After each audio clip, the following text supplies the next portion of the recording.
Bueno, vamos a entrar de lleno en el dilema central que trajo de cabeza a los militantes históricos durante décadas. Ese gran interrogante que estructuró incontables debates. ¿Cómo alcanzar una sociedad revolucionaria sin jugar al juego parlamentario clásico? Este análisis explora las estrategias organizativas desde una perspectiva histórica, sacando conclusiones fascinantes directamente de los documentos de la época.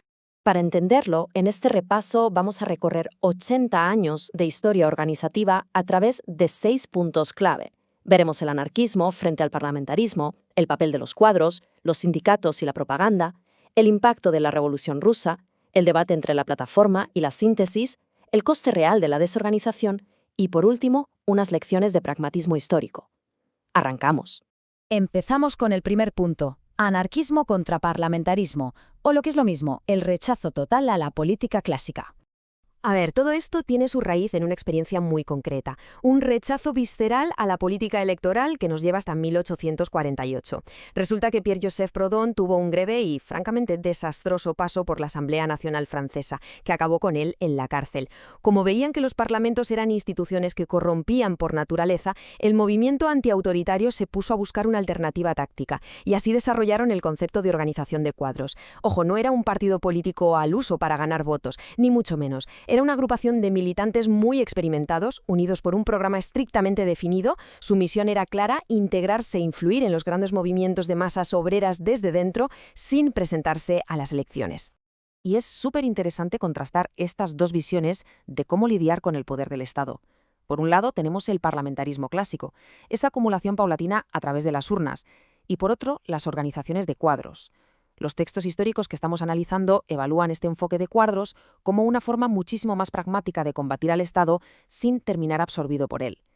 La Alianza por la Democracia Socialista de Bakunin en Europa, allá por 1868, es el ejemplo perfecto de este modelo estratégico operando dentro de la Primera Internacional. Pasamos a la sección 2, cuadros, sindicatos y propaganda. Vamos a ver los cambios tácticos en los inicios del movimiento.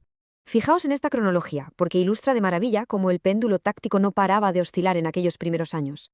Pasamos de la Alianza de Bakunin en 1868, con ese modelo de cuadros hiperestructurado del que hablábamos, a un giro radical en el Congreso de Londres de 1881. Ahí se adopta la propaganda por el hecho, que básicamente era desorganización sistémica y actos violentos. Pero claro, al ver el aislamiento absoluto que esto provocaba, el movimiento da otro volantazo hacia el sindicalismo revolucionario de masas en el Congreso de Ámsterdam de 1907. Era una búsqueda constante de la estrategia perfecta. El punto clave de este debate es comparar el impacto de estas dos etapas. La violencia clandestina de finales del siglo XIX fracasó estrepitosamente, no logró desencadenar ninguna insurrección popular. En cambio, el sindicalismo revolucionario fue un éxito rotundo organizando a las masas. Literalmente paralizaban países enteros con huelgas generales. Pero, y aquí viene el gran pero que señalan los analistas históricos, les faltaba un objetivo político claro. Sabían perfectamente cómo frenar en seco el sistema económico, pero no tenían ni idea de cómo sustituir las instituciones del Estado. Esa laguna teórica nos lleva de cabeza al gran acontecimiento del siglo XX. Sección 3, el impacto de la Revolución Rusa. Una verdadera lección sobre el poder. Nos plantamos en 1917. Aquí es donde esos vacíos teóricos se enfrentan a la prueba de fuego de la historia.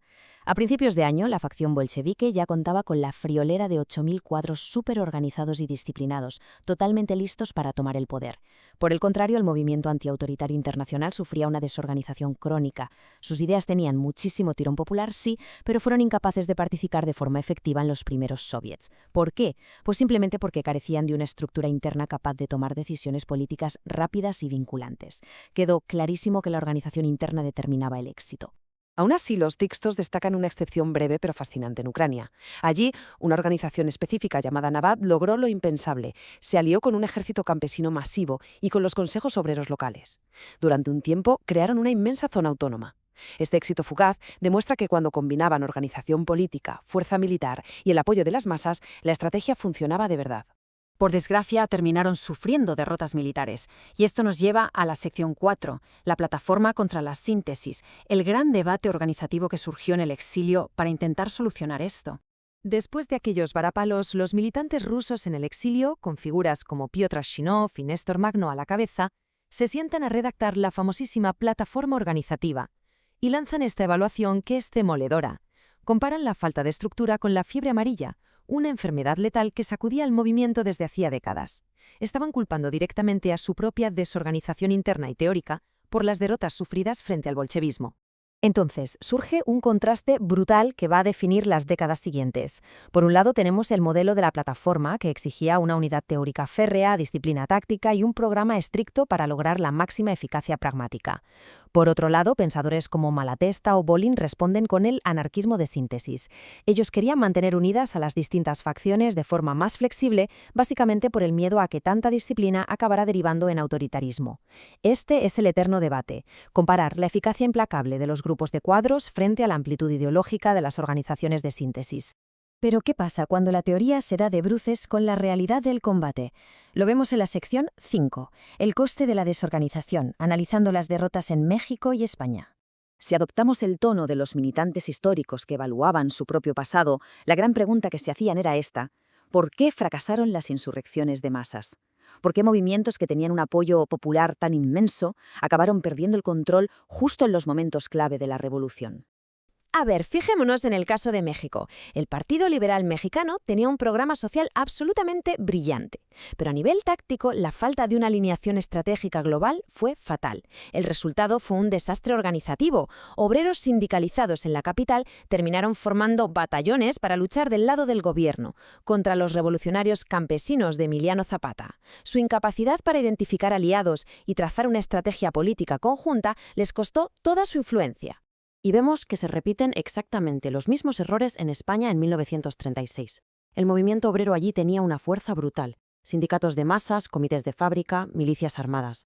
Pero según los análisis históricos, cuando las bases tuvieron literalmente el poder en sus manos tras frenar el levantamiento, lo soltaron y le cedieron la iniciativa a los partidos estatales clásicos.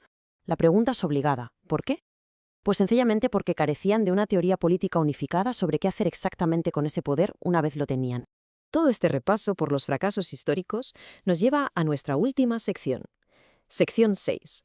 Lecciones de pragmatismo histórico y la evaluación militante.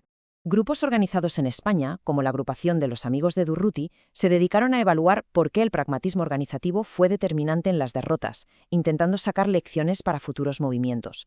Los documentos de la época son muy claros. No se puede confiar solo en la espontaneidad o en las huelgas masivas. Exigían un equilibrio súper delicado.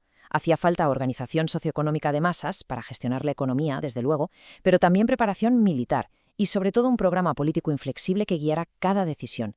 Saber leer la oportunidad estratégica y aplicar la fuerza en el momento exacto es lo que acaba separando la victoria de la derrota. Y bueno, todo esto nos deja con una pregunta fascinante para cerrar el análisis. Tras repasar estos 80 años de choques entre el parlamentarismo, la acción de los cuadros, la falta de estrategia y la constante necesidad de disciplina, cabe preguntarse: ¿han logrado los movimientos sociales modernos resolver esta tensión histórica? ¿Encontrar ese balance perfecto entre la libertad radical de las masas y la estricta disciplina organizativa para sobrevivir sigue siendo sin duda el gran rompecabezas de la teoría revolucionaria moderna?